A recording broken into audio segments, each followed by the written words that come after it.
এই বছরের প্রথম করে শুরু হয়েছিল ব্যতিক্রমী এক ধারাবাহিক, যার নাম ফিরকি। এক বৃহন্নলার মেয়ে যাকে সমাজ ত্যাগ করেছে, কিন্তু আপন করে নিয়েছে একদল তৃতীয় লিঙ্গের মানুষজন। তারাই তার আপনজন। ধারাবাহিকে উঠে এসেছে এই তৃতীয় লিঙ্গের মানুষদের অবহেলিত, লাঞ্ছিত হবার গল্প। এবং সেই শ্রেণীর মানুষরাই যখন সমাজের বুকে আবার মাথা তুলে দাঁড়াতে যাচ্ছে, তখনই শেষ হচ্ছে ফিরকি, যার ফলে ক্ষোভে ফেটে পড়েছে এই ধারাবাহিকের সকল কলাকুশলীরা। সোশ্যাল মিডিয়াতে আছড়ে পড়ছে ক্ষোভ। সমস্ত কিছু জানবো এই ভিডিওতে।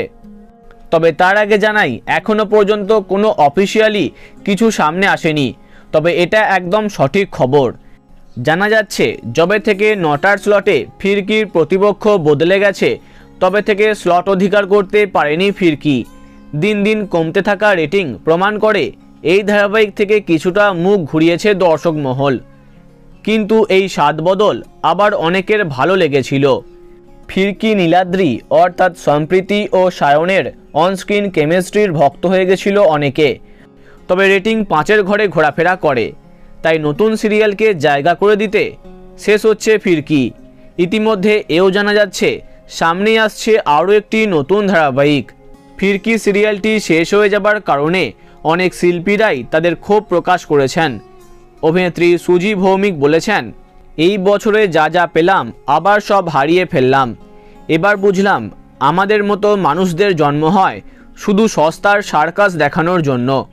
এই ধারাবাহিকে বিশেষ চরিত্রে থাকা আইরিস রায় বললেন, এই সমাজ আমাদের মতো মানুষদের আবার বুঝিয়ে দিল যে আমাদের মতো মানুষদের সমান সম্মান পাওয়ার স্বপ্ন দেখতে নাই।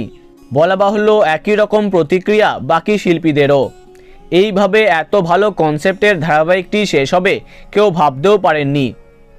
সর্বশেষ পাওয়া খবর অনুযায়ী আগামী 28শে ডিসেম্বর শেষবার শ্যুট করবে ফিরকি টিম, আর 2রা জানুয়ারি লাস্ট এপিসোড দেখা যাবে।